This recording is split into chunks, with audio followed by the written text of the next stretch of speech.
জ্যোতিষী ভাই, ঘরে আমার নতুন অতিথি আসার আভাস পাইছি। আচ্ছা বলেন তো দেখি, আমার অতিথি ছেলে হবে নাকি মেয়ে হবে? ভাগ্যরেখা বলে আরে রতন নাকি? কাউন্সিলর সাহেব, আসসালামু আলাইকুম। বসো বসো। দাও তোমার হাতটা দাও। আমি তো তাকে চিনি যে তোমার অনাগত ভবিষ্যতের কথা বলে দিতে পারবে। ওই যে ওই দেখো, আমাদের সকলের রংধনু চিহ্নিত নগর মাতৃসদন। ওই মেয়ে শুধু ছেলে হবে না মেয়ে হবে এটা নিয়ে বসে থাকলে চলবে? তোমার স্ত্রীর স্বাস্থ্য সুরক্ষার জন্য তাকে নিয়মিত নগর মাতৃসদনে নিয়ে যেতে হবে। আপনারাও আসছেন?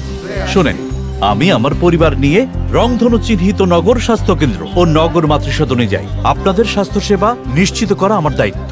কিন্তু কাউন্সিলর সাহেব, খরচ? সবাই শোনেন, রংধনু চিহ্নিত নগর মাতৃসদন ও নগর স্বাস্থ্য কেন্দ্র স্থানীয় সরকারের সরাসরি তত্ত্বাবধানে পরিচালিত একটি প্রাথমিক স্বাস্থ্যসেবা প্রকল্প। এটা নগরের সবার জন্য। এখানে স্বল্প মূল্যে স্বাস্থ্যসেবার পাশাপাশি দরিদ্র ও স্বল্প আয়ের মানুষের জন্য লাল কার্ডের ব্যবস্থা রয়েছে। আর লাল কার্ডধারীদের সম্পূর্ণ বিনামূল্যে স্বাস্থ্যসেবা প্রদান করা হয়। এমনকি বিনামূল্যে সিজারিয়ান ডেলিভারি করা হয়। বাহ, তাইলে আর দেরি কেন? আমি অহনি আমার বউরে নিয়ে নগর মাতৃসদনে যাচ্ছি।